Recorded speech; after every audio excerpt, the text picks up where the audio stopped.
As you know, he is one of the go-to minds in this space, considered an expert by both the industry and the mainstream media.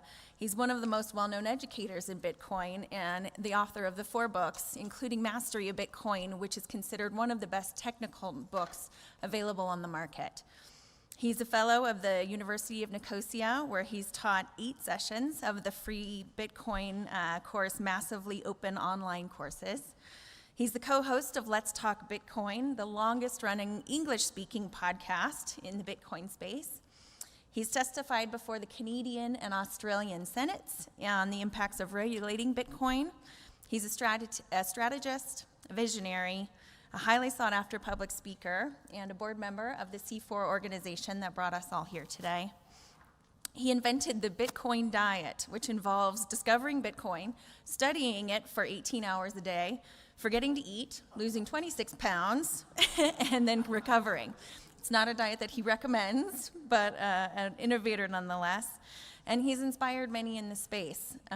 This industry has been changed significantly because of the impact that he's made. And he will inspire many of us. He's inspired many people who are already here to quit their day jobs and pursue full-time work in the Bitcoin industry. So consider yourself warned, and help me welcome Andreas Antonopoulos.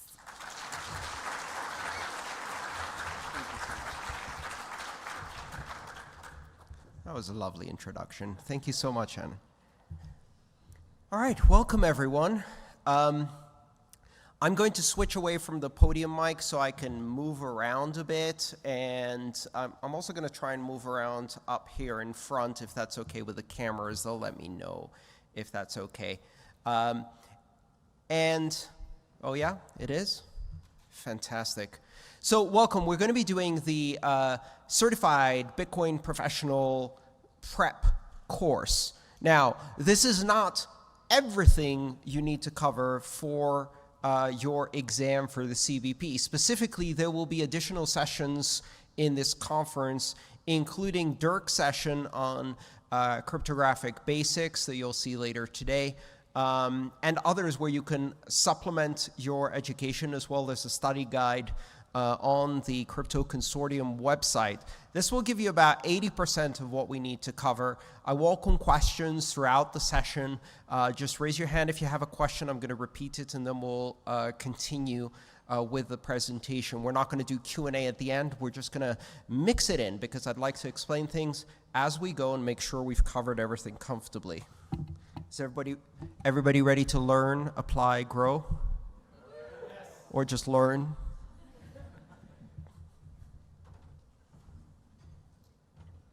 So let me switch to this mic, see if it works. Can you hear me still? Yes. Fantastic. Can the camera see me here? Fantastic.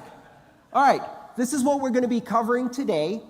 We're going to be covering the history of Bitcoin, keys, addresses, units, issuance, blockchain explorers, and all of the rest of the things you see on this slide.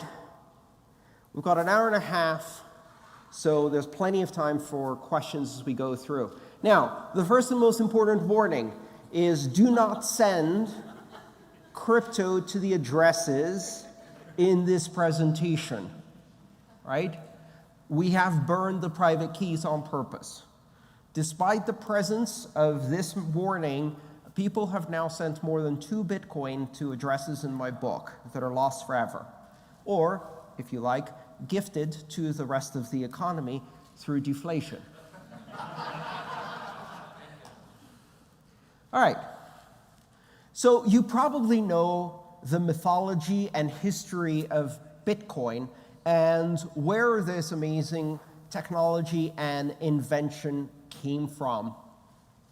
It all started in October of 2008 when Satoshi Nakamoto published a white paper on a cypherpunk mailing list. We now know that when Satoshi published this paper, they had already been working on the software. Satoshi wrote the paper after writing the software, once they were convinced that the software would work. But the paper was published first. So an interesting little historical tidbit there. You may notice that when I talk about Satoshi Nakamoto, I refer to Satoshi as they. This is not necessarily a plural noun, they. It's a indeterminate pronoun.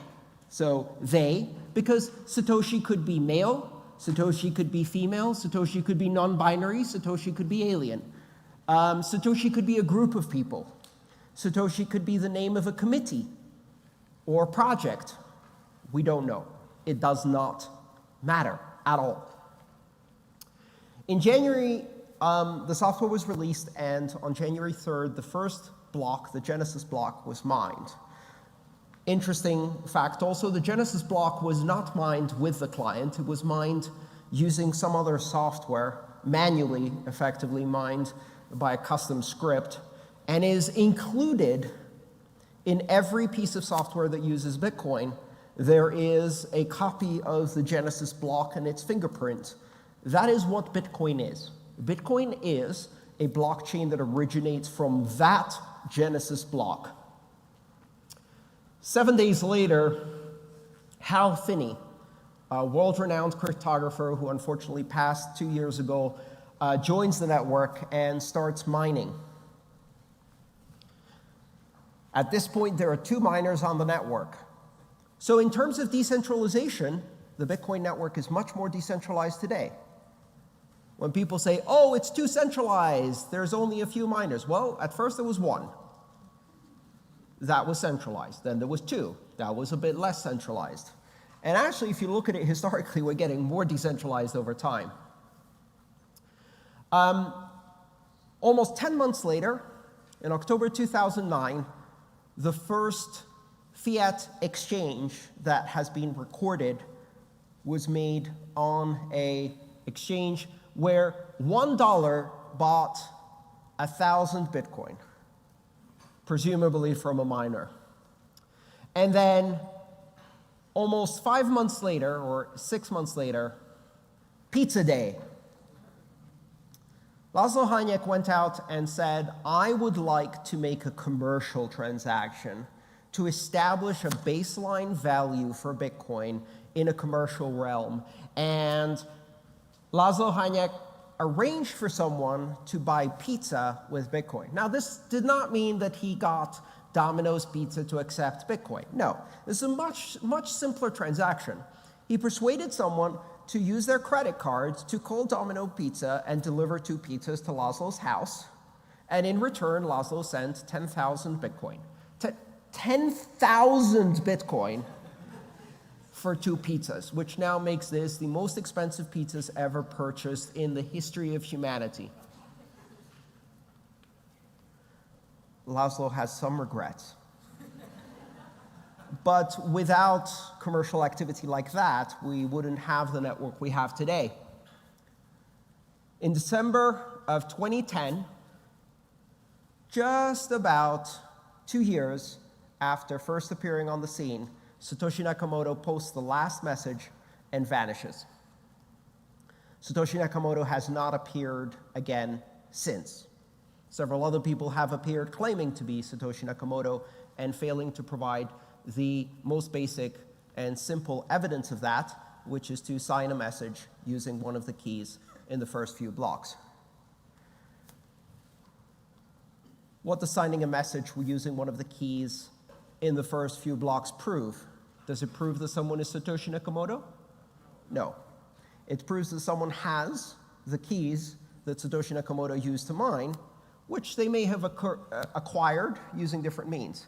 What it proves is they might be Satoshi Nakamoto. But if they don't sign a message with one of the keys in the Genesis block, what does that prove? It proves they aren't Satoshi Nakamoto, because Occam's razor. The simple answer is probably correct.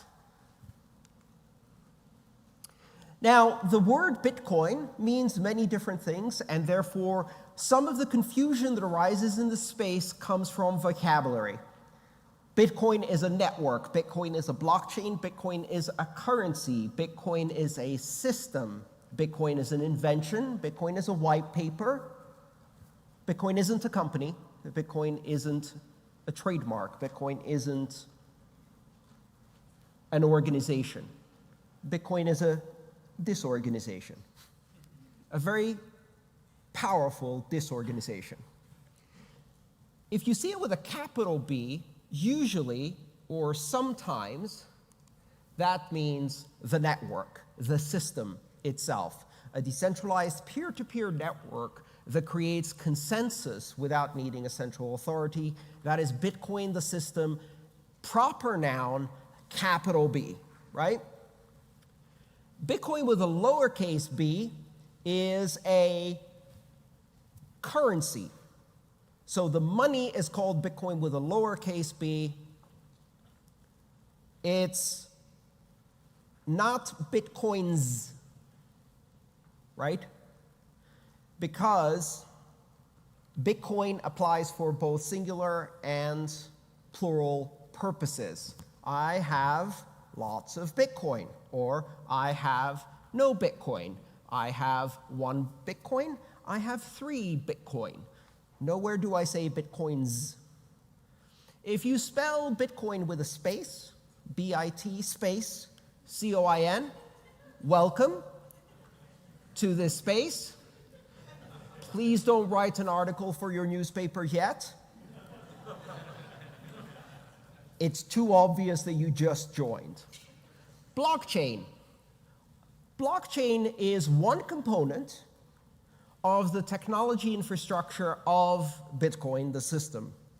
One component, not the most important component, not the most revolutionary component.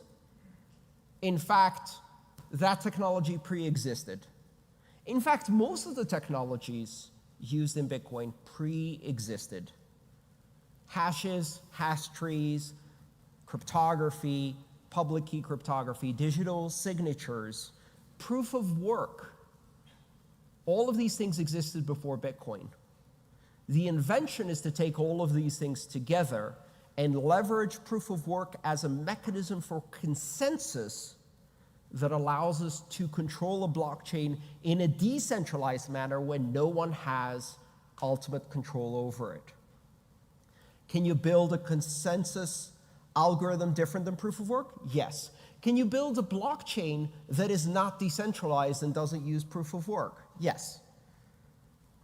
Blockchain is not the most interesting technology in Bitcoin, and this is often misunderstood. Blockchain is like the transmission in your car.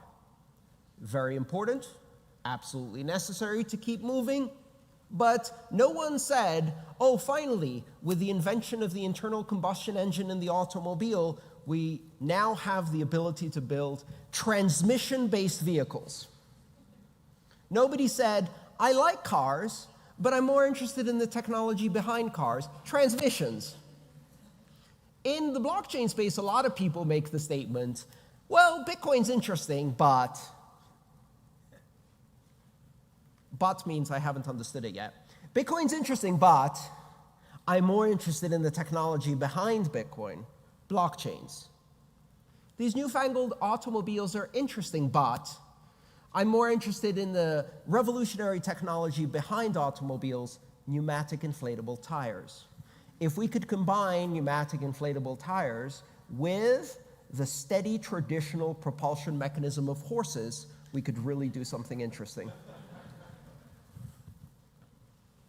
We're going to go for the rest of this course based on some fundamental user stories. This is a technique I use in my books too, in order to help move the narrative forward so we can understand. Ultimately, this technology is about people, right? Money is a social structure, and these blockchain systems, these networks, are social structures that technology enables, and therefore, people are important. In this particular case, we're going to use 3 people, Alice, Bob, and Catalina. Alice lives in Europe. She's new to Bitcoin. In this course, we'll see her buy her first Bitcoin, and we'll talk about how that works, and use it then to buy a book from a United States publisher called Bob.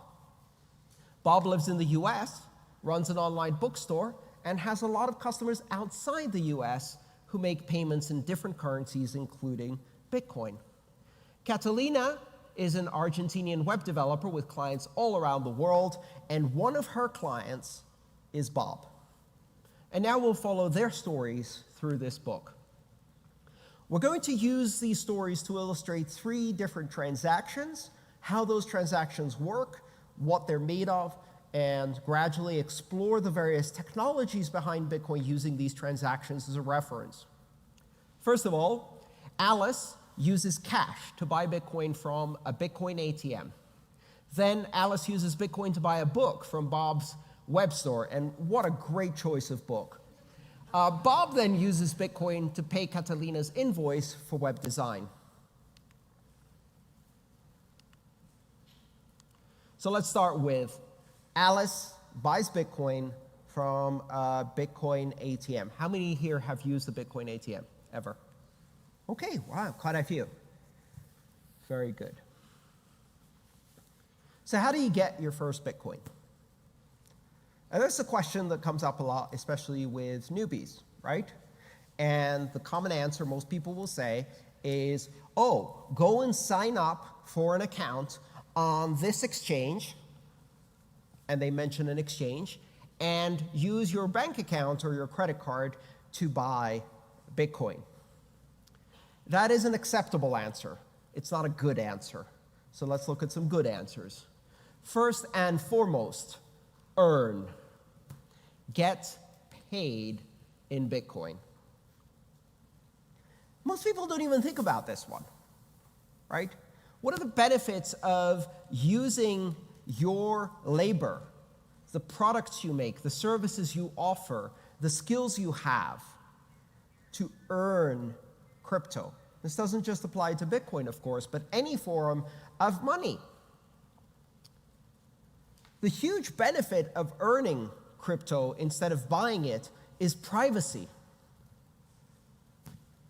If you go and offer someone a haircut or drive a taxi or wash a car or paint a painting or set up a web server and you get paid in Bitcoin, are they going to ask you for your driver's license, passport, birth certificate, grandma's maiden name, social security number, passport number, proof that you're not Iranian? No. You're going to get the job done. You're going to get paid in crypto. So you just earned your first crypto, and it's private. It's a private commercial transaction between 2 individuals. Privacy matters. Secondly, what is the exchange fee you pay when you earn Bitcoin? 0. That is the best exchange fee to pay. 0. Nobody's going to charge you a fee. In fact, in many countries, you might actually get a premium for that. You don't always have to be self-employed to do that. Many companies offer an opportunity to get paid directly in crypto, either as your whole salary or as part of your salary. I currently employ 11 people, some as employees, some as contractors. Several of them get paid partially or wholly in crypto. Some Bitcoin, some Ether, some a mix of the two, bit of US dollars in the mix, maybe some euro, just mix it all up and pay your people. So you can earn in a variety of ways, including as part of your wages. There's also companies that can help you do that, even if your employer has no idea what this Bitcoin thing is that you keep talking about. So what they can do is they can become a payroll provider where, just like you take some of your payroll out and put it towards a savings account or a retirement account, and your employer is quite happy to deposit to a different bank account, well, some of these providers will take that and convert it instantly to Bitcoin and send it to you. So your employer doesn't even know that you're getting paid in crypto. You're just having it converted each time. That does carry an exchange fee, though, and all of the identity requirements. Of course, you can buy crypto from an exchange, and that's one way of doing it. You can buy Bitcoin from a Bitcoin ATM using cash. In Europe and many countries around the world, Bitcoin ATMs are completely anonymous. You don't need to provide any ID to buy or sell Bitcoin. Some of them are two-way. You can send Bitcoin in and it spits cash out. Very useful if you're a tourist in a foreign country. Much better way to get cash in the local currency than using an exchange. In the US, 99% of Bitcoin ATMs will require you to identify yourself by providing some kind of identification document, and they will charge you quite a bit. This is because of state-based regulations on money transmission. You can also buy directly using cash from just people, right? And you can do that using an intermediary service like Local Bitcoins. And what they will do is they will make sure that the Bitcoin is in escrow so that neither party can run away with the money and not pay the other party. Now, obviously, meeting someone at the Starbucks to exchange some amount of cash in order to exchange it for magic internet money may be risky, right? You want to do this in a public space exactly the same way you would if you were buying or selling something on Craigslist or eBay and you had to meet the other person in person, right? Don't go to an alley. You know where one of the best places to trade crypto is? A police station or a bank. They don't care. In fact, some police stations around the country have Craigslist zones where you can go right under the cameras and do your transaction next to the police station so everybody feels safe. Well, you can use one of those. And finally, you can trade your belongings for Bitcoin. Sell your car for Bitcoin. Has anybody done that? Yes, I have. I sold a Mini Cooper at 11 p.m. on a Saturday night when all of the banks were closed to a person who wasn't in the state at the time, in a completely different state, paying for his cousin to buy the car. 3 confirmations, here are the keys. That was enough for me. Sell your house for Bitcoin. All right. So what Alice is going to do is she's going to use one of these techniques to get Bitcoin, and the preferred technique she's going to use is a Bitcoin ATM. Now, a reminder, Alice is in Europe, right? So she's going to use euro. And she's going to put 80 euro in cash, let's say 4 20 euro bills, and feed them into this little machine over there. You see it has a little slot that's for feeding in the cash. And then she's going to receive from the Bitcoin ATM 0.026845 Bitcoin. When I did these slides, that was the exchange rate. We'll talk about that in just a second. Everybody clear so far? Okay, quick note, because I noticed some of you are trying to take notes or take pictures of the slides. The slides are available at bit.ly/ all lowercase, AMA, CBP, prep. AMA, CBP, prep. They're publicly viewable. You can go to that link, download them, they're Google Slides. And by the way, CC by SA, Creative Commons, Attribution, Share Alike. As long as you link back to the originals, you can do whatever you want with these. You can publish them, you can sell them, you can create webinars, you can do whatever you want. Everybody clear on that? Everybody got that? bit.ly/AMA CBP prep. All right, so this is the Bitcoin vending machine. On the left-hand side, you see 4 pictures of 20 euro bills, which I'm pretty sure is illegal in lots of countries to take photos of money and put them on a slide, but there you go.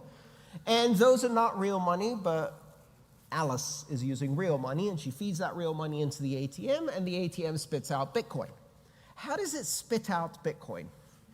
On the right-hand side, you see that little transparent partition? In there is an LED light and a camera, and that is the mechanism that this ATM uses to read a QR code off of Alice's smartphone, right? So it's a passive device. The way it sends Bitcoin is by reading Alice's destination address through that camera. So Alice shows the ATM a Bitcoin address, which we'll talk about in a bit, and that way the ATM will complete the transaction by sending that Bitcoin to that Bitcoin address. So how much Bitcoin is 80 euros? How do we know how much Bitcoin is 80 euros? How does anybody know what the value of Bitcoin is? How many dollars is 80 euros today? Anybody know? How would you find out?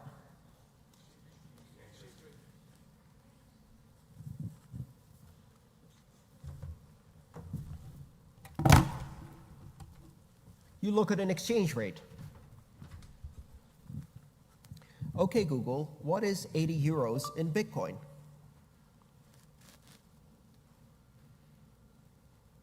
€80 equals 0.01 Bitcoins. So we can find out quite easily. It's not magic technology. How does Google know? An exchange, a marketplace. So Bitcoin doesn't really have a price. People talk about the price of Bitcoin or the value of Bitcoin. But the thing is, commodities have prices. A banana has a price. A Bitcoin doesn't have a price. It has an exchange rate because it is money. Money doesn't have a price. Money has an exchange rate, right? You don't say how much does a euro cost, right? You say what is the exchange rate between a euro and a dollar.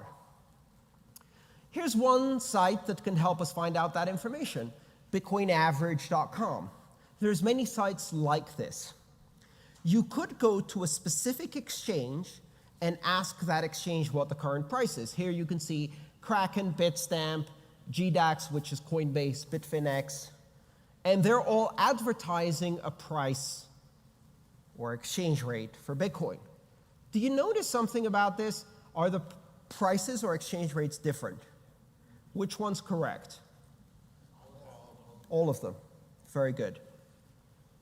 There is no one price. The price is something that is determined in real time on different markets based on the activities of buyers and sellers of cryptocurrency who are trading it in real time. So what does bitcoinaverage.com do? It's right there in the name. It takes all of those numbers and it calculates a rolling weighted average. Weighted by what? Volume weighted. What does volume weighted mean?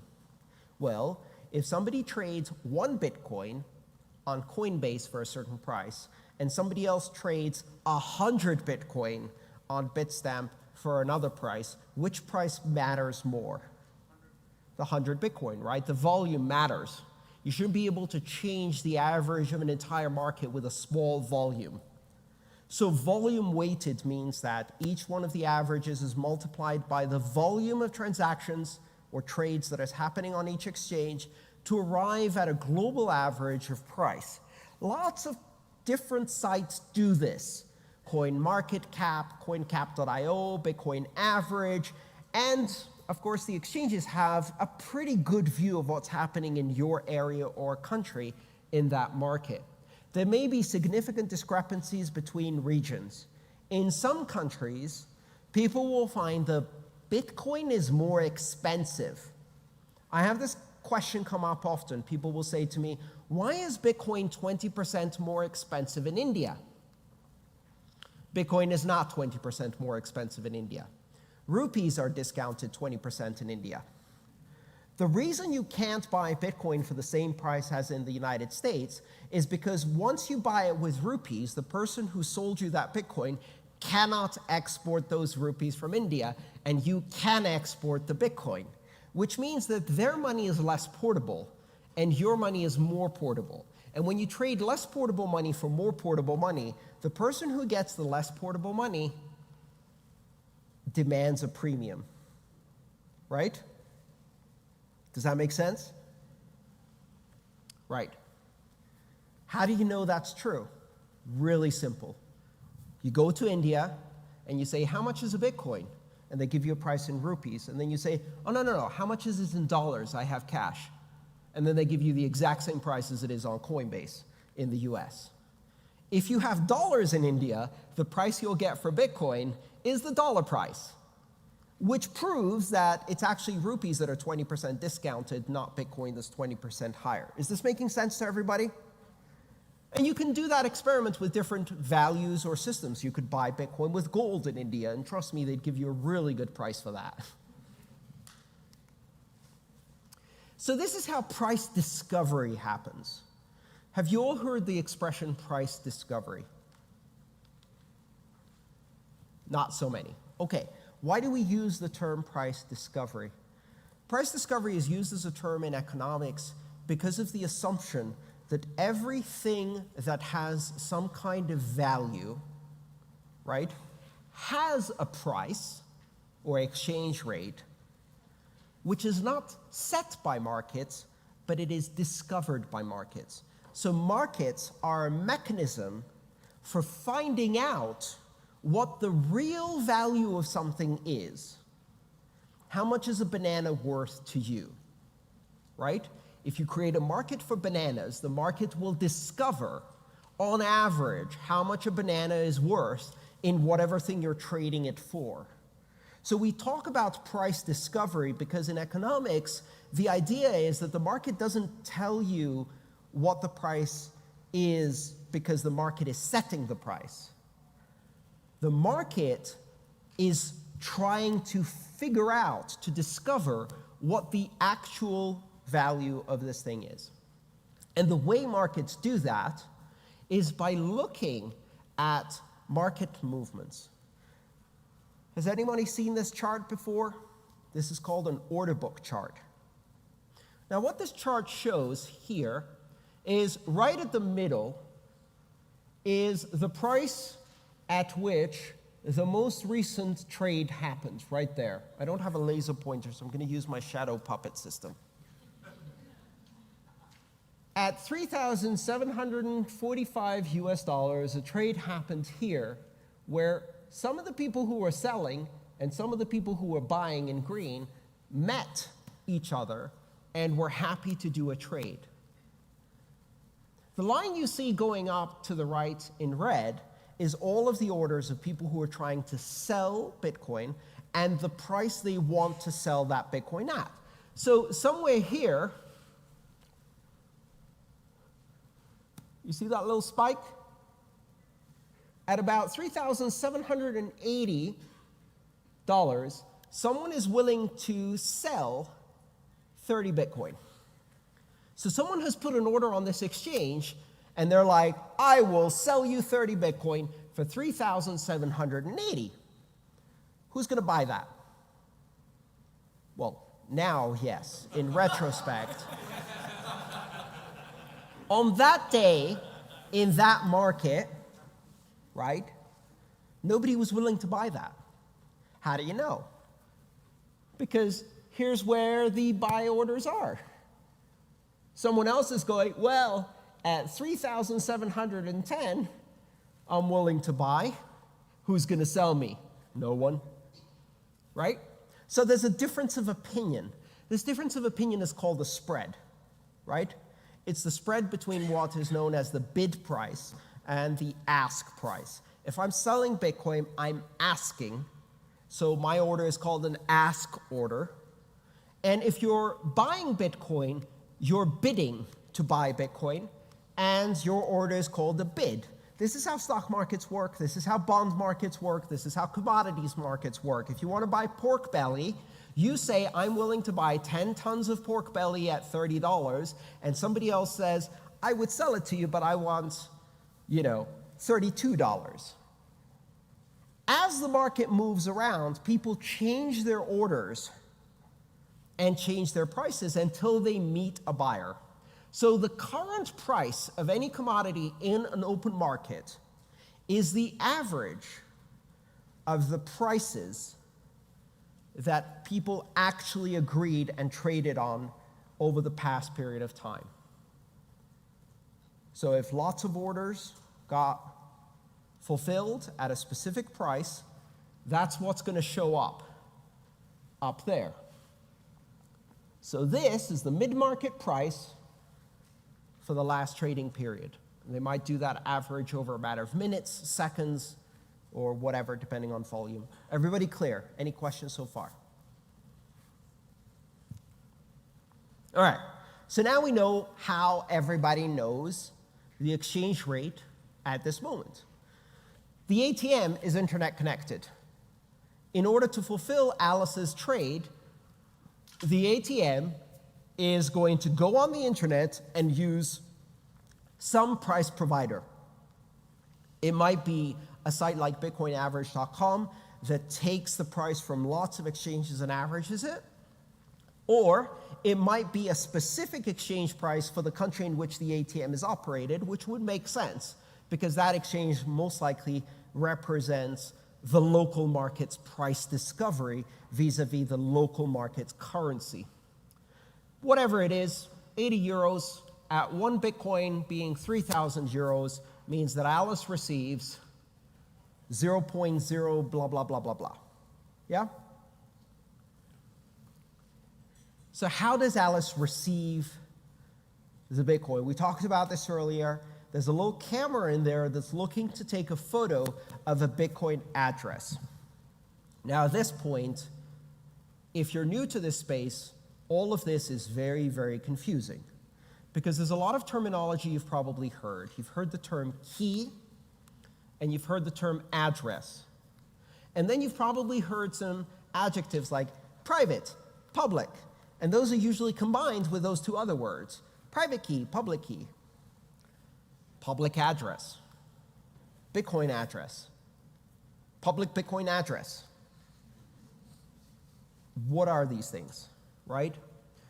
Public key cryptography is the basis for all of these things, but it's very, very confusing at first. It's a rather esoteric area of math. So what we're going to do is use an analogy, okay? Think of a series of lockers. They're in a public space. Maybe this is a bus station or a train station or the main square in your city. And lining the walls are all of these lock boxes. And these lock boxes are pin coded, right? So there's a little pin code keypad on the front. The other thing that's unique about these lock boxes is they all have a little slot at the top. And that slot means that you can drop something into the lockbox. Yeah? Okay, so if you drop something into the lockbox, who can open it? Whoever has the pin? Yeah? Okay. How many lockboxes can one person own? All of them, right? How many people can access a single lockbox? Millions. You could have millions of people who have the same PIN number for the same lockbox and they can all open it.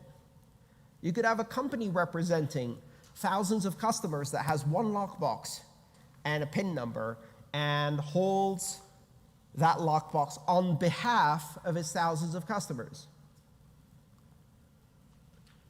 So if I say there are 1 million lockboxes in Bitcoin that have money in them, how many people are using Bitcoin?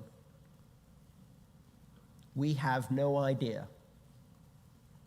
When you next read that article that says, Bitcoin ownership is concentrated among X number of addresses, shock, horror, and dismay. What is the meaning of that statistic? It's bullshit. No, better. It's bullshit with a clickbait headline that tugs at your heartstrings in order to make you feel dismay over this unequal distribution of income. Addresses are not people. People are not addresses. Lockboxes can be owned by millions, or a single person could own millions of lockboxes. So, again, we've got these boxes, they're in a station. This image is not perfect because it misses something really interesting that happens in Bitcoin. All of the lockboxes are transparent. You can actually see inside whether there's money in there, and you can count it from the outside of the box. You can't touch it, you can't open it, but you can see it's there, right? And that's the fundamental technology of Bitcoin. There's one more tiny little detail. You see that label, that white label in the top right corner of the box? All of the boxes are numbered. Well, actually, no, sorry, it's this label. 2. That's lockbox number 2. So in a blockchain system, that would be the address. So the address is a publicly identifiable number. Simply enough, that's what an address is, a number that tells you which lockbox you need to use. When Alice is exchanging currency, euros, for cryptocurrency, Bitcoin, what she's telling the ATM by showing a QR code is, my lockbox is number 3. The ATM then puts Bitcoin through the public slot into that lockbox, and now Alice, being the only one who has the PIN code to that lockbox, can access that Bitcoin. There are really only 2 components that we care about: the address, which identifies which lockbox people should put money in that you control, and the PIN number that controls the lockbox, that allows you to spend from it. The PIN number is the private key, and the lockbox number is a Bitcoin address. Any questions so far? Now, if you saw these lockboxes in a public train station and they were transparent and there's money inside them, you're probably thinking, I need to get me one of those pins. So the first question that comes to mind is, can I figure out the PIN number from the number on the front of the lockbox? Not if we want the system to be secure. So a Bitcoin address tells you nothing about the private key. It's a very important consideration. Can you ever find the private key from the Bitcoin address? No, you can't. They have a mathematical relationship, but that mathematical relationship is one way. The Bitcoin address is generated from the private key, not the other way around. You cannot go backwards. Almost everything in cryptography is based on this fundamental idea, which can be summarized as you cannot go backwards, also known as one-way functions in math. Any questions? Okay, how else would you figure out a PIN? Brute force. Brute force, excellent. And what that means is you go up to the PIN code and you go, let's see if they're really stupid. 1, 2, 3, 4, 5. Okay, that didn't work. Beep, beep. 0, 0, 0, 0, 0. No, that didn't work either. Now, how long are the PIN numbers in Bitcoin? 256 bits. And for those of you who are not computer scientists, what does that mean in decimal? 77-digit pins. 77-digit pins. So you could try 99999999999999999 times. At the end of it, you've got a callus on your finger, your hand is sore, and you didn't get the pin. And now you have to try again. How long would it take you to try all possible combinations of a 77-digit number? Our brains are not good at doing this because these numbers have no physical equivalent unless you start talking about cosmology. 10 to the power of 77, or a number with 77 digits, is the same number as the number of atoms in the entire visible universe. Every star you see, every piece of matter on Earth, in our sun, in our solar system, in the galaxy, in all the galaxies, in the entire universe, and you count the tiniest bit of matter, which is an atom, and you can fit that in a 77-digit number. So how long would it take? Forever. All right, so practically speaking, we talked about a Bitcoin address being a number, and that number identifies Alice's lockbox in the giant set of lockboxes out there. Now, what did I say at the beginning of this presentation? Don't send money to this. This is a real Bitcoin address. You can scan that QR code. Please don't send money to it. This is a form of a Bitcoin address. It starts with a 3. We'll talk about that a bit later. And it follows a series of letters. Now, I said previously that a Bitcoin address is a number. And now you see this and it looks like gibberish text. Why? The reason is that it is a number that is not convenient to encode in decimal. So how big would this number be if I wrote it out in decimal, meaning 0 to 9, digits 0, 1, 2, 3, 4, 5, 6, 7, 8, 9. Using just those digits, how long would this number be? 77 characters long. Instead, it's 36 characters long. Why? Because if you also use letters, you can write things in a more compact way.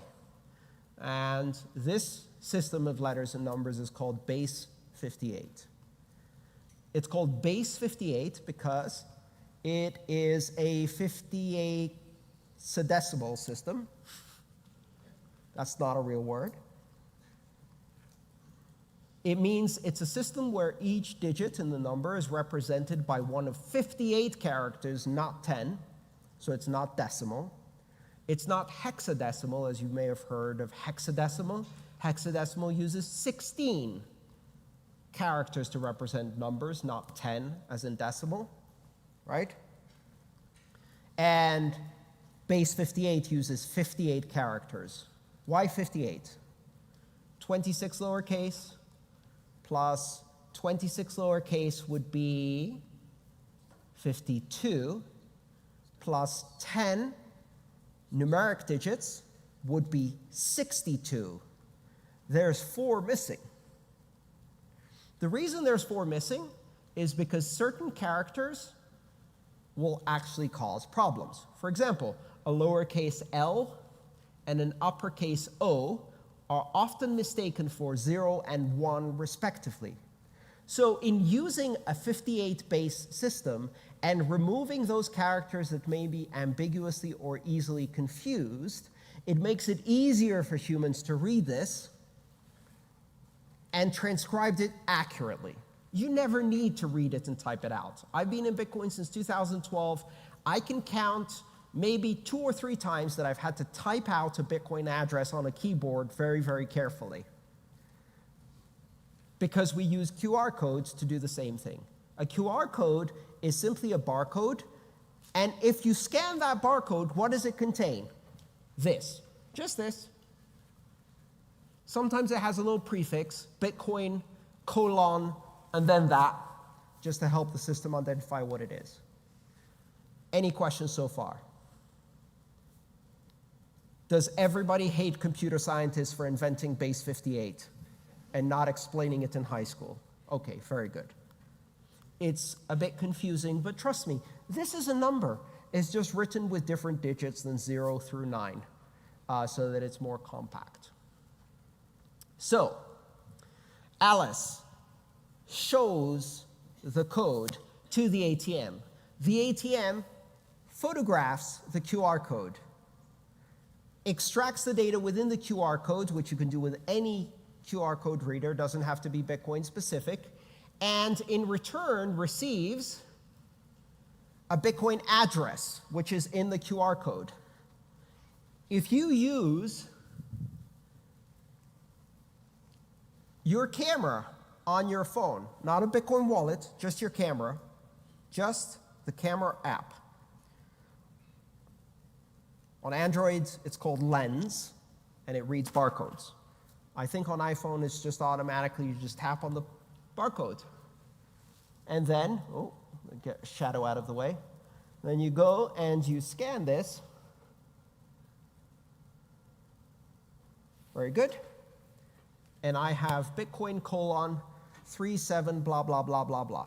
It's just a barcode. There's nothing magical about this. This is what I'm trying to demonstrate. There's nothing magical about the barcode. The barcode is just a way of writing that Bitcoin address in a way that a computer can read it very, very easily.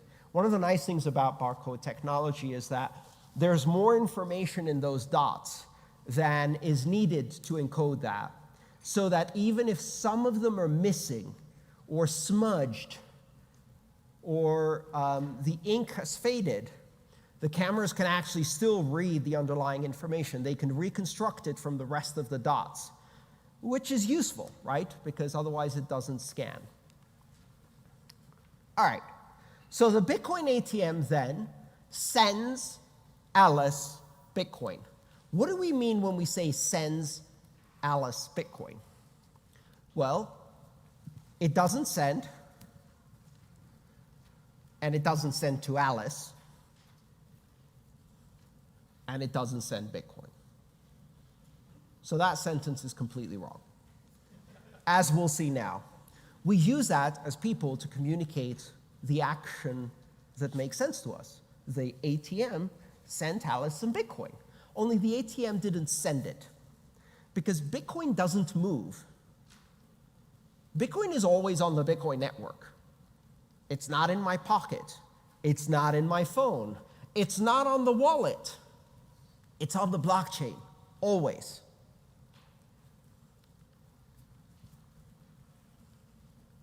And what the Bitcoin ATM is sending is not to Alice.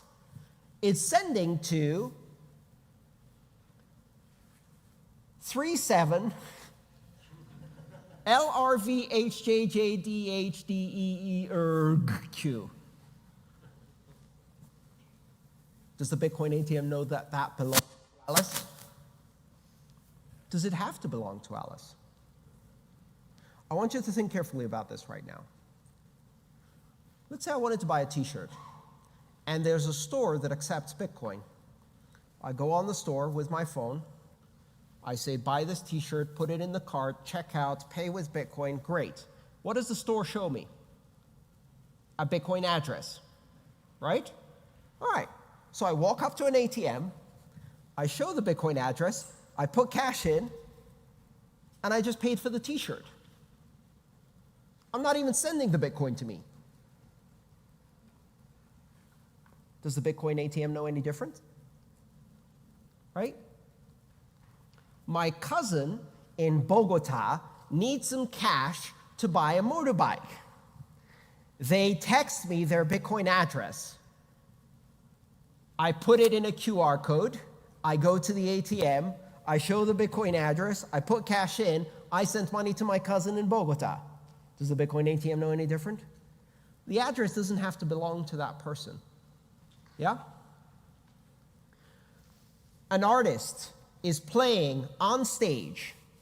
On their guitar, they have a QR code. I'm in the audience. I take a photo of the QR code on the guitar. I walk outside of the concert, go to a Bitcoin ATM, show the photo to the Bitcoin ATM, put money in. I just contributed to that artist. So think about this a bit. The Bitcoin ATM is not sending money to Alice. The Bitcoin ATM is constructing a transaction to pay the Bitcoin address that Alice showed, which may or may not belong to Alice. And there's an amount in there, 0.026845 Bitcoin. Actually, that's not true. The Bitcoin ATM is actually sending 2,684,500 Satoshis, because Bitcoin doesn't exist. Nowhere on the Bitcoin network, on the Bitcoin blockchain, in the Bitcoin system, is there such a thing as a unit of a Bitcoin. Everything is Satoshis. What is a Satoshi? A Satoshi is the smallest unit, but it's also the only unit that actually exists. Everything in the system is measured in Satoshi. If I say the Bitcoin ATM sent 0.02 Bitcoin, that is technically incorrect. The Bitcoin ATM divided the amount by 100 million Satoshis to show you that it was 0.02 Bitcoin, but it actually sent 2 million Satoshis.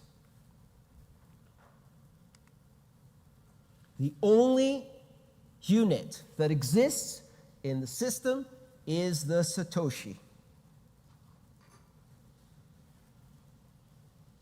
everything is stored as Satoshi. 1 Bitcoin is 100 million Satoshi. How many Bitcoin will be mined in the Bitcoin network ever? Anyone? None, because there are no Bitcoin. 21 quadrillion Satoshis is the upper limit that will never be reached. The Bitcoin network will mine less than 21 quadrillion Satoshis by the end of its operation. Make sense? Because we're mining Satoshis, we're sending Satoshis, we're receiving Satoshis.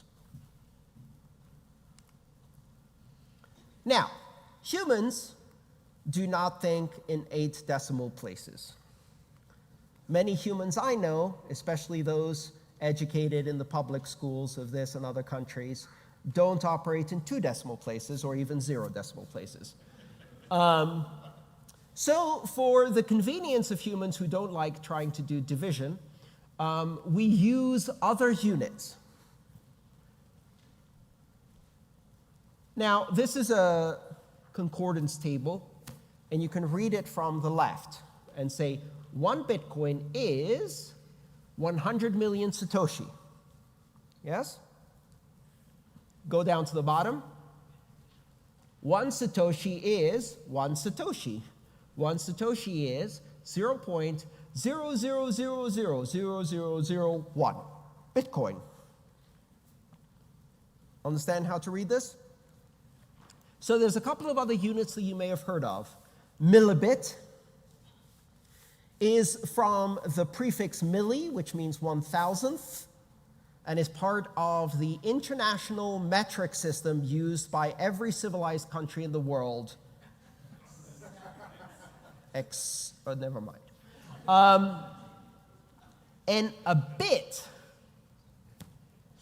is 1/1,000,000th of a Bitcoin, or 100 Satoshi. So if you think of a Satoshi as a penny, a bit is $1. Right? Does that make sense? 1.75 bits is 175 Satoshi. And you could do these conversions relatively easily. You just move decimal points around.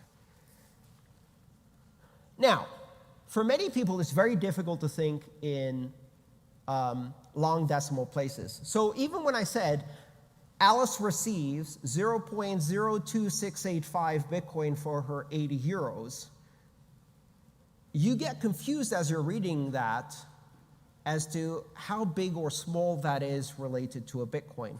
If you think of it instead in terms of 2 million Satoshi, it's much easier to think of that, right? It's 2/100ths of a Bitcoin. Story number 2. Alice buys a book from Bob's store. Now, Alice is going to do another transaction where she's going to send 0.011234558 Bitcoin to buy a book from Bob's web store, and Bob is going to ship a book to Alice. There's going to be some exam questions at the end. Pay attention here. I'm just kidding. Now, there is a laptop, and with that laptop, Alice is looking at Bob's web store. And on the store, Bob has a book available for $40 US, and that book then has its price translated to 0.011234558 Bitcoin. How does Bob translate the price? Do you remember from our previous conversation? Anyone? An average, Bitcoin average, or some other exchange or a marketplace has the price discovery. Now, interesting question here. Why is Bob pricing the book in dollars and not Bitcoin? Is it because he's a dirty fiat no coiner?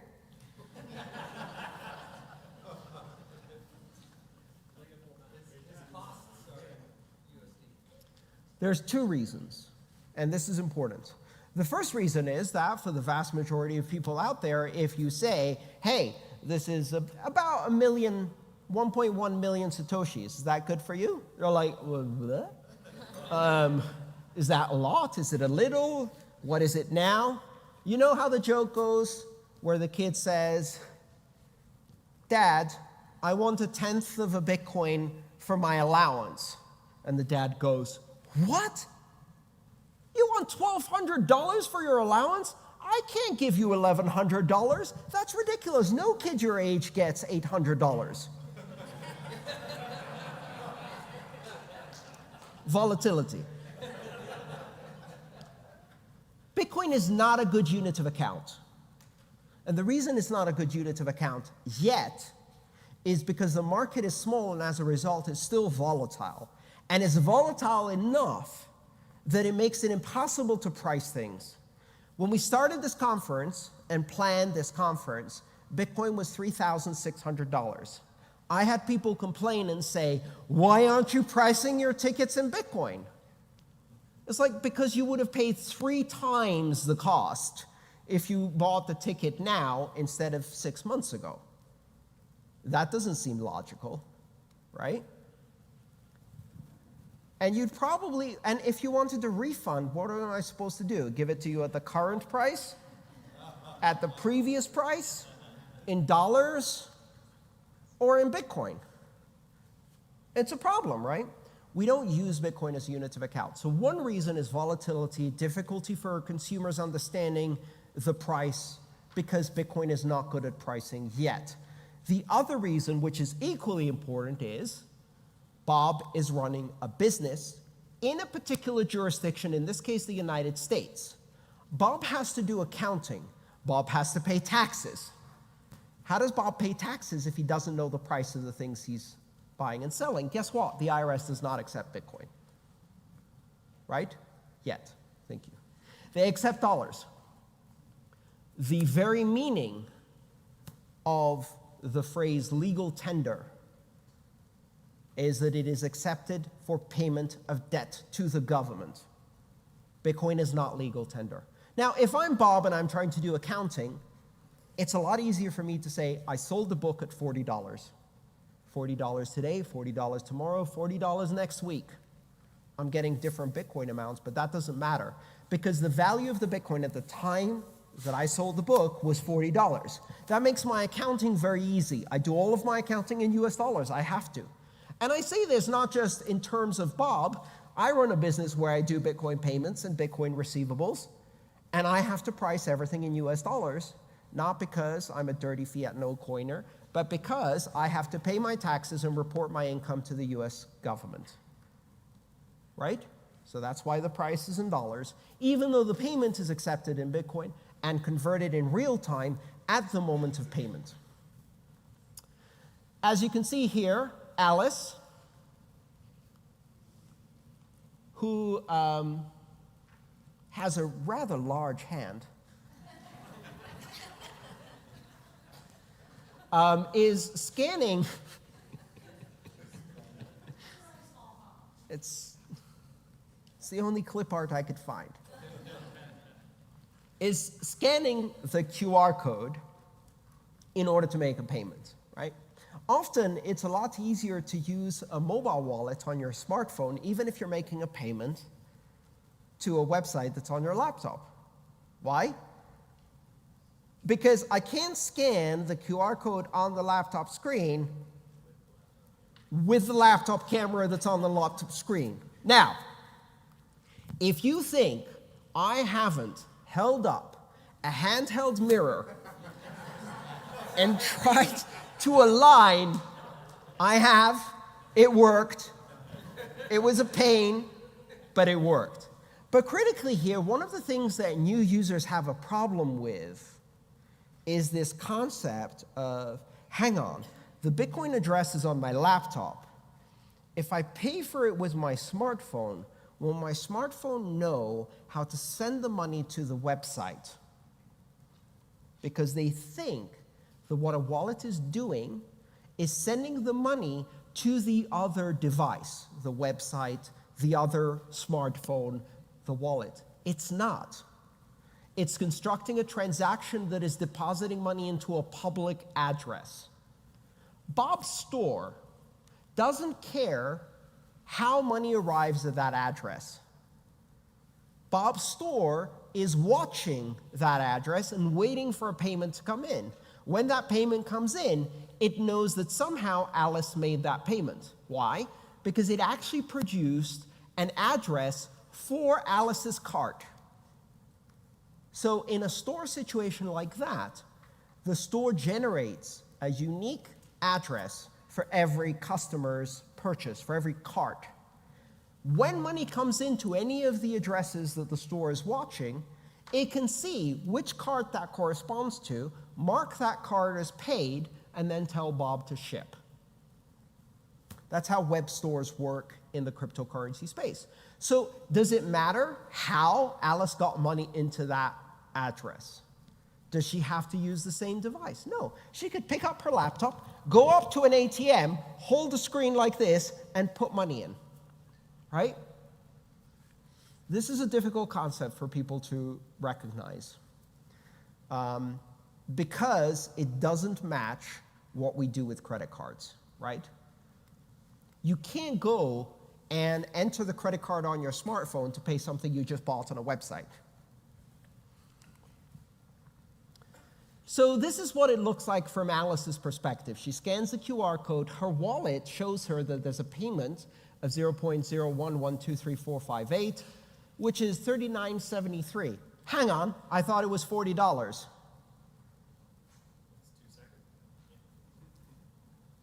This was taken maybe a couple seconds later.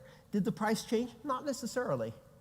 What's happened here is that Alice's wallet may be using a different provider for pricing than Bob's store.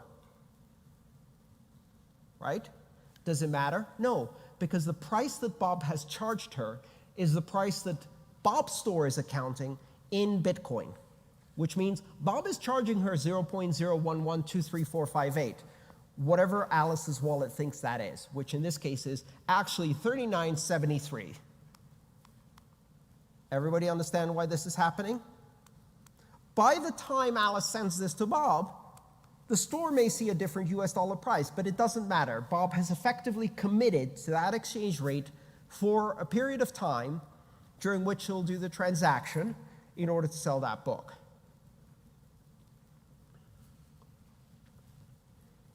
Alice then constructs that transaction. Now, this is a different type of address that Bob's store uses. Do you see that? It starts with BC1QZ3A8. Has anyone seen an address like that? Does anyone know what that kind of address that is? Shout it out. Betch 32. I got you. That was a trick question. Nobody knows how to pronounce Betch 32, so I asked people to shout it out just so we can see what happens. Bech 32. Bish 32. Betch 32 is the name of this kind of address. It is what is known more broadly as a native SegWit address. We'll talk about that in some of the other courses that are going to follow.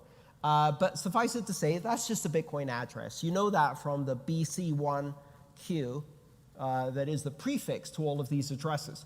This does not use a base 58 encoding. It actually uses a 32-character encoding with some very interesting properties for error correction. Doesn't matter. All you need to know, a lot easier to read because it's lowercase, no uppercase characters being used, and it's the new format that most Bitcoin wallets are moving to. And so Alice presses the Send Now button, done. Hang on a second. What's that fee thing?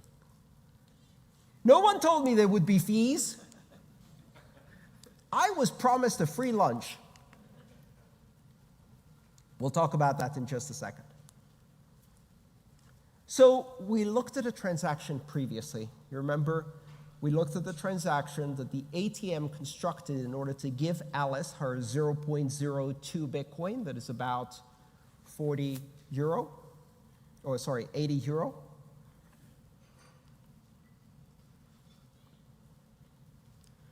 And any transaction is composed of two parts, inputs and outputs. Inputs are what you're spending, outputs is what you're paying to. So if you look at the transaction from the ATM consumed some inputs and created an output to Alice for 0.026845 Bitcoin. Alice now uses that input to construct an output to Bob for 0.011234458. All good so far? Great. But here's the problem. When you consume Bitcoin in an input of a transaction, it is spent in its entirety. Yes? Someone here says, give me $18. I pull out a 20. How do I give $18 out of a 20? I can't. It's indivisible. I can't take 10% of the bill, tear it off, and give the other person 9/10 of a $20 bill and say, here, this is about $18. No, it's now $0 because you tore the bill, you maniac. The same thing applies to Bitcoin. The input is an indivisible chunk of Bitcoin. When you spend it in a transaction, you spend all of it. Alice gives the entire input. But she needs change, right? So if someone says, pay me $18 and I have a 20, I expect them to give me $2 back. And the change is actually created by Alice's wallet. So Alice's wallet creates a transaction where the input is the chunk of money that the ATM gave her, indivisible, 2 million Satoshis, and the outputs are one output to Bob to pay for the book in the precise amount, and one output back to Alice's wallet, a different address in Alice's wallet called a change address. It's just another address, with the rest.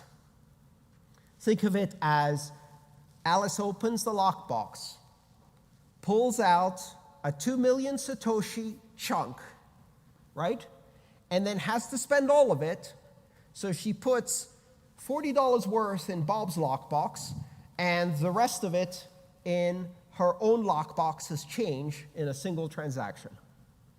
So far, so good? Everybody with me? All right. This is the actual transaction on the blockchain. All of these are real transactions. You can go look at them, and I encourage you to do that as homework in order to understand these things better. I'm using a block explorer called blockstream.info, and you can use this bit.ly link, which is case sensitive, meaning the A and the T are capital. Otherwise, you go to a page about a small city in Texas called Alice. Alice, Texas is the all Lord. Don't go there. It's fine. I mean, you can, but capital A, capital T, if you type that in, it's actually going to take you to this Blockchain Explorer page where you can see this transaction. One input, two outputs. So far, so good? So what have we learned? Bitcoin history, keys and addresses, markets, exchanges, pricing, units of account, inputs, outputs, and change, and using block explorers. Now let's talk about some of the more advanced topics in the time that's remaining. So we saw this transaction where Alice pays Bob for the book. That transaction had two outputs. Who among you did the math to try to add it up? Nobody? Good. And if you try to add it up, if you add up 0.011234458 and 0.0155808, the answer is not 0.026845. It's less. There's a chunk of money missing. That chunk of money is 2,962 Satoshis that is missing from this transaction. It's not missing. It's a fee, and it's paid to miners. So, where in a transaction are the fees? Nowhere. The fees are the money left behind on the table to tip the miners. You pay at the restaurant, the waiter brings you change, you put some of it in your pocket, your change address, and you leave some coins on the table and walk away. That's the tip.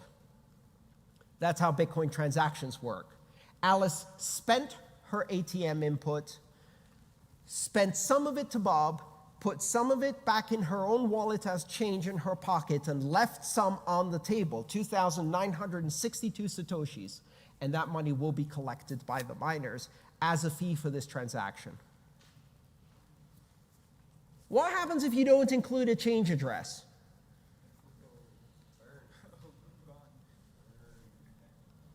Well, let's do the math. The input is 0.02684500. The outputs are 0.01123458. The fees are, ouch, 1,000,005 Satoshi. 1.5 million Satoshi. Ouch. So in today's money, that's maybe about $150 fee on a $40 purchase. Alice is a big tipper, what can I say? Habits she picked up in Vegas, who knows? Why do we have transaction fees? The answer is really simple. Space for transactions is limited. It's limited by physics, it's limited by technology, but it's also artificially limited by software. We do not want blocks that are enormous, because enormous blocks means costs for everybody processing blocks, which then gets externalized. In economics, there's no such thing as a free lunch. If you're not paying fees, someone's paying fees. You're either paying them in terms of inflation, you're paying them in terms of giving cartel advantage to a monopoly by centralizing access and control, or you could just pay fees. If we have to decide how transaction gets into block and which transactions should and which transactions shouldn't get into a block because we have limited space, there's really only two ways to do that. One is to specify in the software which are good transactions and which are bad transactions, what I euphemistically call a dictatorship of developers. Think about it. If developers get to decide what is a valid transaction that should be prioritized versus which transaction is wasteful or spam or for an irrelevant application that they don't particularly need, we just created a dictatorship of developers. They decide which applications are now allowed on the network simply by controlling that function. There's only one way to correctly price the scarce resource of transaction space or block space in a way that doesn't give anyone control, and that is a market. So fees operate as a market in order to give the freedom of the sender of each transaction to decide for themselves how important this transaction is and how much of a priority it has in their perspective. And in doing so, they have to compete against all of the other people who are trying to get their transaction into the block. And that competition for block space is the market for fee price discovery. Now, when transactions are transmitted into the Bitcoin blockchain, they're not automatically included in the very, very first block because there's more transactions than fit in a block usually. So what they do is they go into a holding space, and this holding space is called the mempool. There is no single mempool. Every system on the Bitcoin network has its own mempool, a picture of what it thinks remains to be confirmed or entered into the blockchain. This is the queue. This is where all the transactions are lining up, waiting for their chance to enter the blockchain. And as they're sitting in this queue, they're advertising themselves to miners, going, I have lots of fee, pick me, right? If you look at this with colors, the red color at the top actually corresponds to this transaction up here, one transaction that at this time was paying 2,000 Satoshis per byte. Why? Who knows? Because to the person who sent that transaction was so urgent that they were willing to pay an enormous fee. Meanwhile, there's 8,333 transactions waiting with just over 1 Satoshi per byte. And those transactions are less important. Some are even not paying any transaction fee. Those don't get confirmed almost at all. It's actually difficult to do that nowadays. But with 1 Satoshi per byte, you will get your transaction confirmed most of the time eventually. I do payroll. In fact, I have to do payroll in 3 days. And some of my employees get paid in Bitcoin. I'm going to put a 1 Satoshi transaction fee on my payroll. Why? Because nobody cares if it arrives in 8 hours instead of 3 hours instead of 6 minutes, right? None of my employees are going to be, I need my payroll in 10 minutes. First block, please. Come on, chop, chop, tick-tock. I got shopping to do. Compared to the banking system, 12 hours to get your paycheck from the moment it's cut by a company, that's super fast, right? Now, if I want to get into any block within the next 12 hours, I'm going to be a cheap ass about it. So I'm going to use the lowest fee. Now, what do you think these things are, these gaps here? What do you think this is? That's a block. I have a nice little picture to explain that. There's a miner. The miner is making a block. How do they make a block? They look at the pool of everything waiting in the queue and go, I'll take these. And they take a big chunk off. This is a simplification of the algorithm. There's no big yellow digger involved. And this is not an endorsement of Volvo. But what the miner is effectively doing is skimming the most highly paying transactions off the top until there's no more space in the block they're trying to make, and they filled it. Why? Because they're trying to maximize their profit. So they take a chunk out. And you see that in the mempool. All of those transactions that drop out of the mempool, the reason they drop out is because they just got confirmed in a block. And now the rest of them are waiting. Now, at some point during the day, when you look at the mempool, you'll see that it gets all the way to the bottom.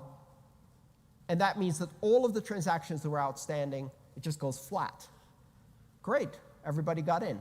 Sometimes some of those transactions just stay there for days. There's Alice's transaction on the Bitcoin blockchain. It was confirmed at height 560344. You can see that block on the blockchain. What does it mean it was confirmed? It means that the transaction was included in the block. So let's look at that in a bit more detail. Alice creates the transaction somewhere around here. At some point, a block is mined. When that block is mined, and that's block 560344, Alice's transaction is included in that block.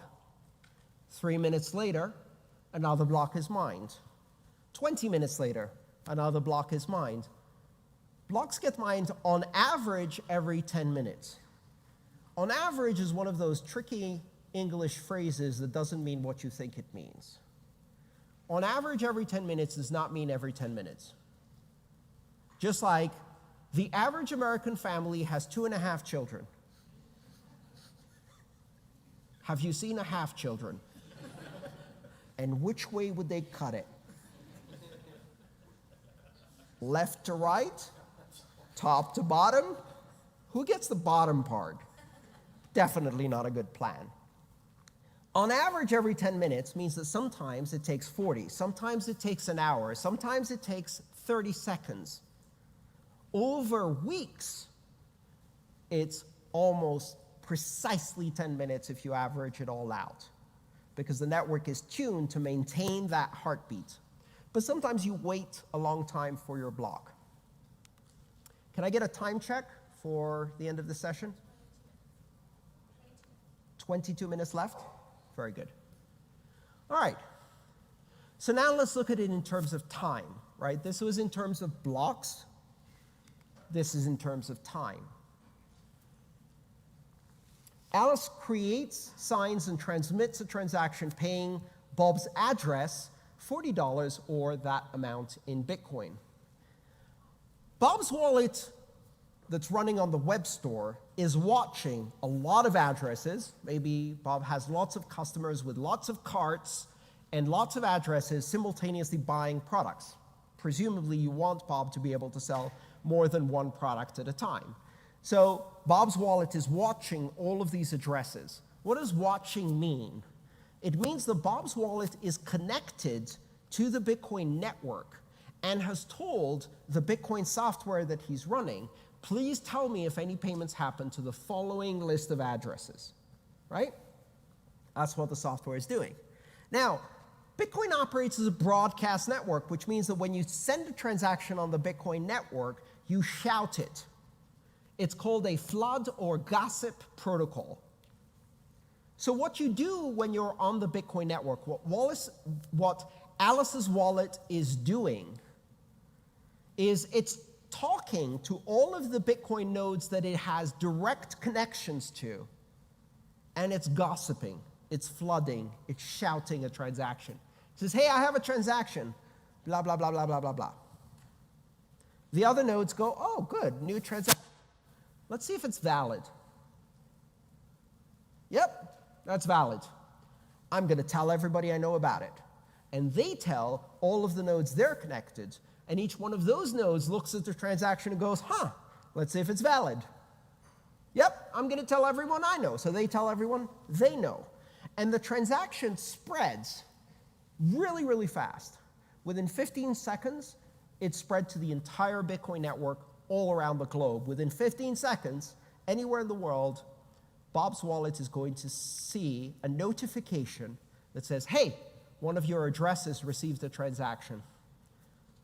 Or, Bob, you've been paid, with the AOL voice, which you probably remember if you're in your 40s like me. Now, at this point, the transaction is not confirmed. What does that mean? It's not in the blockchain. It's sitting in the queue. It's in the mempool. It's in Bob's mempool. It's in Alice's mempool. It's in the mempool of every single Bitcoin node on the Bitcoin network. And at this point, everybody's waiting to see the next block. This may take some time. Is Bob in a hurry to ship this book? Well, this is the beauty with physical product. It's going to take days or weeks for that book to reach Alice. Bob can wait 10 minutes. So what Bob's wallet is doing is it's waiting until this transaction is confirmed in a block, because it may never be confirmed. If it's not confirmed, Bob didn't get paid. Bob only got paid if the entire transaction is in the blockchain and the entire world knows that Bob got paid. Until that moment, Bob hasn't been paid. There's a transaction out there. Now, for a book, Bob can wait. But what if it's a Starbucks? What if you just bought a cup of coffee? Like, thank you, that will be a large latte? Oh yeah, that's $12? Oh. Okay. Ouch. Here, let me send you a transaction. Thank you so much. It's confirming. We'll wait. Please wait. This gentleman's transaction is confirming. Any second now. Plus or minus 40 minutes. This doesn't work, right? But think about it this way. How often have you bought coffee from a Starbucks and not had to sign or enter your PIN with a credit card? Well, if you haven't signed or entered your PIN, can you reverse that transaction on your credit card? Absolutely you can. You can call the company and go, I didn't buy a coffee. I haven't signed or put my PIN in. I want my money back. And they will give you your $12 back. And Starbucks will be out one coffee and down $12. They don't care. The reason they don't care is because in terms of risk, the number of people who would charge back that coffee versus the delay they would have to wait to make sure they actually got paid or had to wait for someone to sign or put a PIN in, They can serve 3 other customers, and it doesn't matter. The same thing applies with blockchains. If I'm selling you a coffee, I don't care if it's confirmed. The chances that there will be a blockchain reorganization that undoes that transaction or that it's never confirmed is less of a problem for me if I have 3 other customers to serve. Now, if you're buying a flat screen TV, I'm not going to let you walk out of the store until it's confirmed at least once, maybe twice. Yeah? If you're buying a house, I don't care really. I'd like 6 confirmations, but I know where you live. Because you just bought the house. Like, I'm not going to sign over the title right now. It's going to take a few days, so it's okay. So all of this is probabilities. It's a risk-based probability. When people say 6 confirmations are the gold standard, what they mean is, after 6 confirmations, the probability of that transaction being reversed is so low that I'm willing to accept that risk. And that probability is entirely dependent on the value of the transaction you're talking about. So whatever it is for you. I have like a rule of thumb. 0 confirmations for a cup of coffee.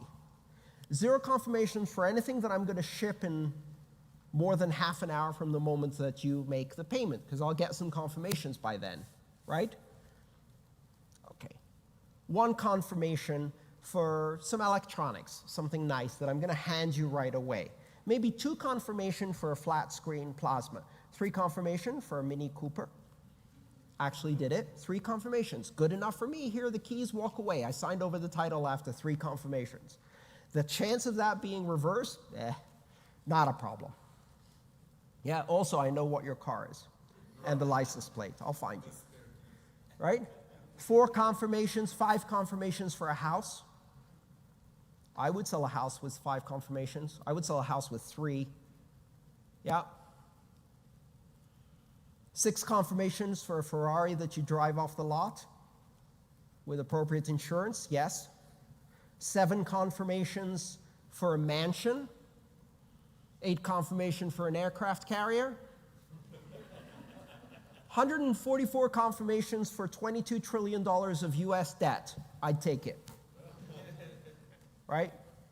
Bitcoin isn't worth enough to do that. So the mining actually happens separately from the receipt of the transaction. You may hear this term in economics or in markets, settlement or clearing. Settlement or clearing is the finalization of a transaction. It is the moment at which a transaction is no longer reversible. How long does it take to clear or settle a credit card transaction? Anyone? 60 days. How long does it take to approve a credit card transaction? 10 seconds or less. But don't think it's settled. If you're a merchant, they can show up 59 days later and go, never happened. Sorry. Right? That's why merchants love crypto. No chargebacks. There is no 60 days. So 10 minutes seems like a long time if you're thinking that retail transactions are instantaneous. They only are if it's cash. If it's a credit card, it's actually not instantaneous at all. The merchant doesn't get paid for at least 30 days. And in many cases, that payment is a credit that is subject to being taken back if the transaction is disputed. And the pinnacle of that is I've had a transaction reversed from a credit card 18 months after it was made. A credit card company came back and said, no, that never happened. Sorry, you owe us money. Yeah. Good luck. See you in court.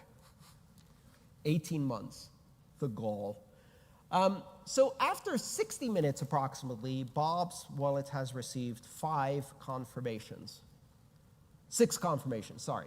5 more blocks mined on top of the one containing Alice's transaction. Let's go back and look at this. Block 56344 contains Alice's transaction. That means Alice's transaction has now been recorded in a block on the blockchain. How many confirmations is that? Anyone? All together now? Make a guess. Come on, one. One confirmation.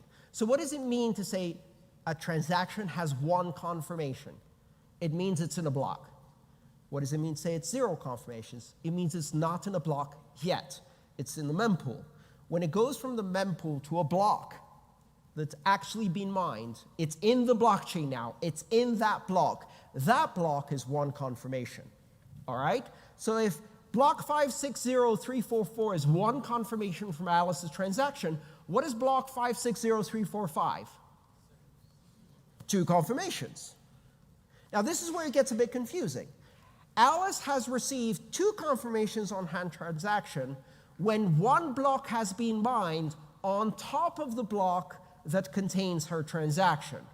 We count 1 for the one that has her transaction, 1 block for the one above her transaction on top of her transaction. That's layered on top. So we're building up, right?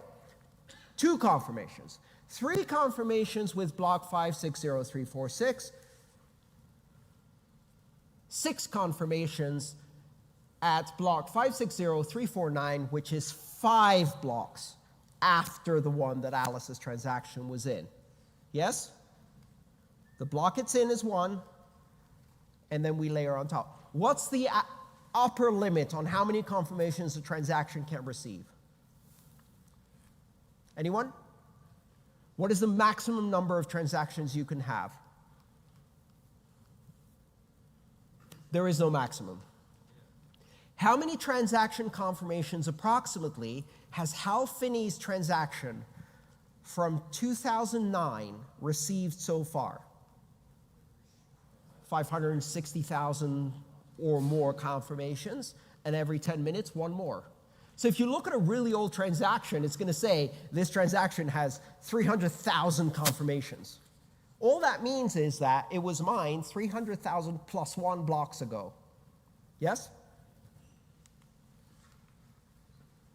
Now let's look at our final example of the day, and we'll wrap things up and get done with this. Now, Catalina wants to get paid for web design. Catalina has a software development company in Argentina.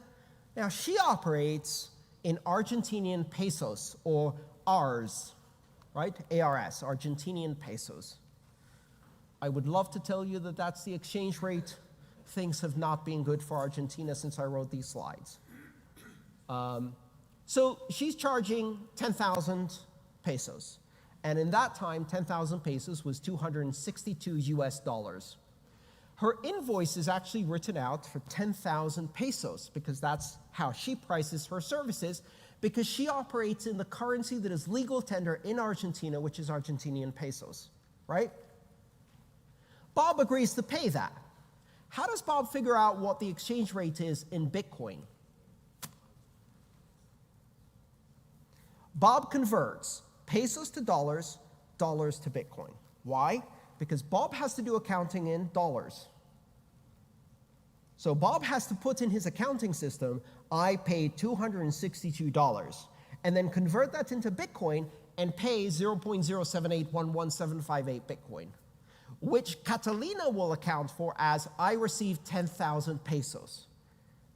Is this making sense? So you see this double exchange rate that happens when you're doing 2 national currencies, but the payment is in Bitcoin. This is critical to understand how you do accounting. We have some other classes for that too. All right, here's the transaction that paid Catalina. This is a real transaction. This looks really weird. Can anybody guess what's happening here? Bob has these inputs to pay Catalina. Why? Anyone? Multiple addresses in the wallet. What are these addresses? What are these inputs? Yeah, these are not change addresses. They're unspent transactions, but why are there so many of them? What is Bob selling? Books. How much is Bob selling these books for? $40 each. Catalina wants $262. Bob has a whole bunch of $40 chunks of Bitcoin that Bob has received as payment for each one of the books in his store. Each one of those payments from each one of those customers created an output that Bob's wallet controls, but that output is unique and indivisible. So Bob's wallet has all of these $40 payments, right? Only they're not $40 payments. They're $39.73 payments. They're $39.82 payments. They're $41.72 payments because the Bitcoin price keeps changing. So while he's selling $40 books, each of the little payments that comes in is slightly different. Bob's wallet needs to take all of these unspent chunks of Bitcoin, which we call UTXO, we'll talk about that in a bit, and aggregate them together to make a payment to Catalina, right? Have you ever been in a convenience store where the person in front of you goes, "How much is that bottle, please?" $2. "Oh, okay." 10 cents, 20 cents, 30 cents,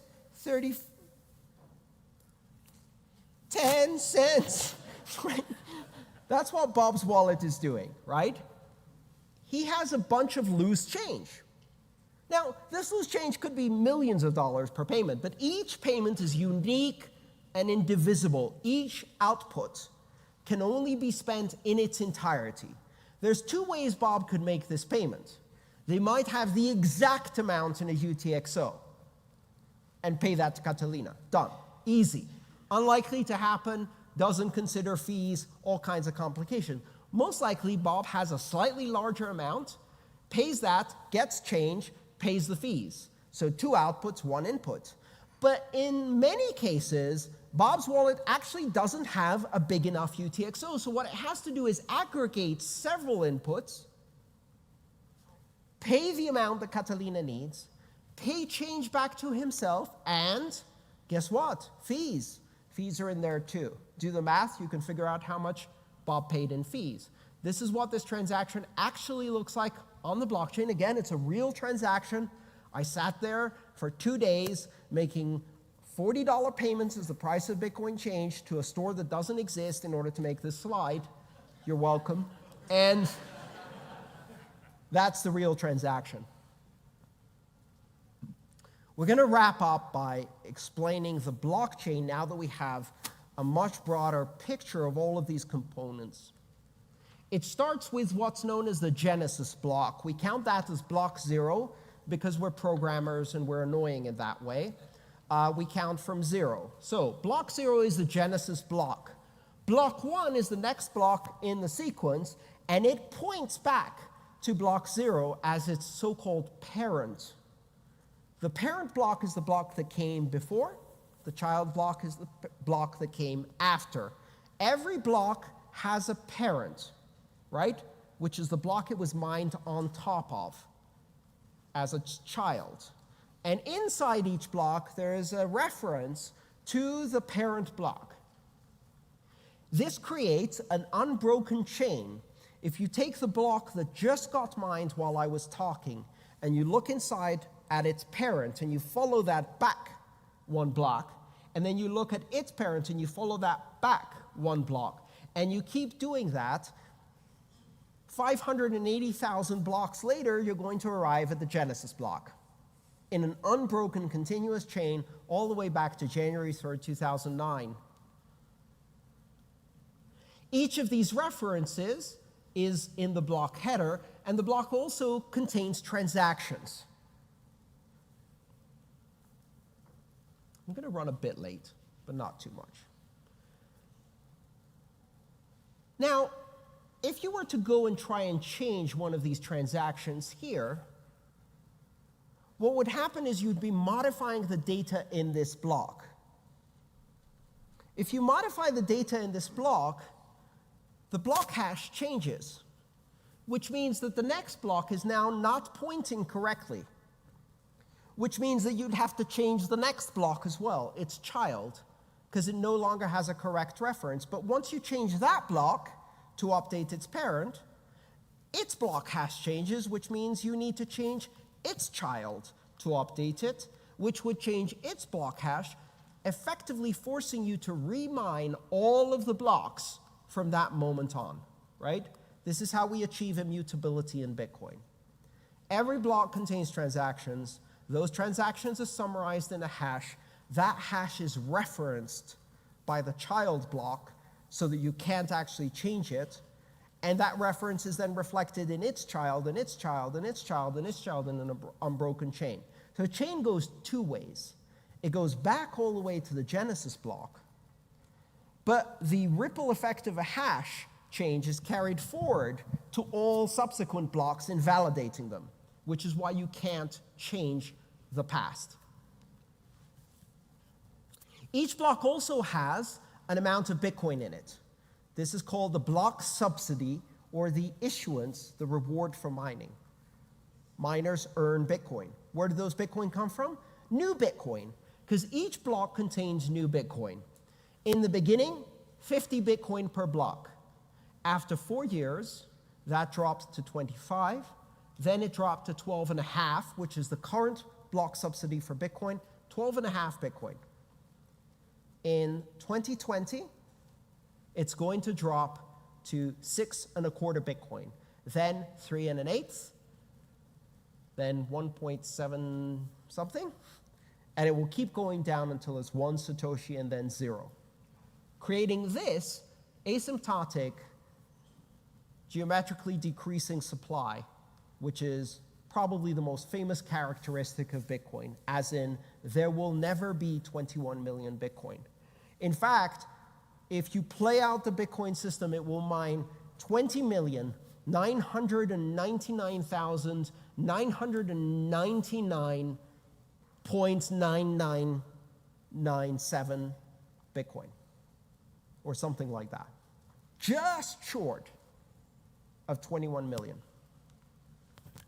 There's a great site called the Bitcoin Clock, which you can find, and it shows you in a clock format time to the next halving of the supply. So we say every 4 years, Bitcoin's supply is reduced by 50%, but in fact, it's every 210,000 blocks, which at 10 minutes per block is approximately 4 years. But because of the difference in timing, that can change by weeks, right? It might happen a few weeks early, it might happen a few weeks late. It depends on how accurately that timing will be executed by the Bitcoin network. This is, again, the meaning of on average, which means really not most of the time.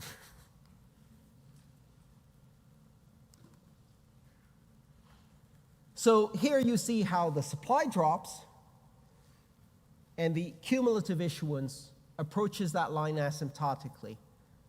Almost all of the Bitcoin will be mined by the year 2030, and then we're talking about very, very small amounts per block thereafter, asymptotically decreasing to 0 issuance by the year 2141. So people often ask me, what happens in the year 2149? What happens in the year 2141? It's a really simple answer. I'm dead. We're all dead. It's okay, deal with it. So miners receive 2 sets of incentives. One is called the block subsidy, and it's new Bitcoin that's minted in every block. And the other one is transaction fees, that is the sum of all of the fees of all of the transactions that they put in that block when they mined it. If you look at block 560,344, again, this is Alice's transaction block, and you look inside, you'll find the first transaction is one called the Coinbase transaction. This is the transaction that rewards the miners. Every block has at least one transaction. That transaction is the Coinbase transaction containing new Bitcoin. It can have no other transactions, just one. That's okay, it's valid. And if you look here, what's the amount there? 12.57682767. Can anyone tell me how that number came up? Reward plus fees. Reward plus fees. So the reward, or block subsidy, currently is 12.5 Bitcoin, which means that in this particular block, there was 0.07682767 fees exactly included in the transaction. How do we know that? If it was a penny more, this block is invalid. Everybody checked to see that all of the fees add up precisely. A miner can actually pay themselves less, but they can't pay themselves more. Right? Who writes the Coinbase transaction? The miners do. So when a miner is constructing a block, this is how it works. Their mining software goes, let's create the first transaction in this block. I generously give myself 12.5 Bitcoin. No, wait, we got some fees. 12.576272285, signed me. Now, that's a great transaction to write. And if you're a miner and you put that in your block, does that mean anybody cares that you put that in your block? No, because this block hasn't been mined yet. Now imagine thousands of miners around the world, each writing their own check. They're all writing, to me, because I'm awesome, 12.7567. And they may have different amounts, different fees, because they've included different transactions from their different mempools. And none of those blocks is real until one of them is.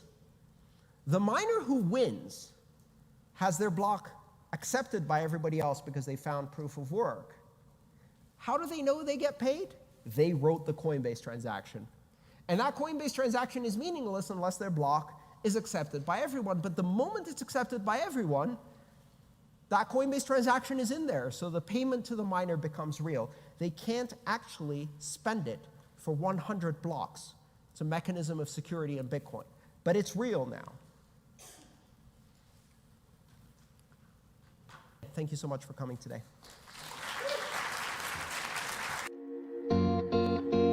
If you enjoyed this video, please subscribe, like, and share. All my work is shared for free, so if you want to support it, join me on Patreon.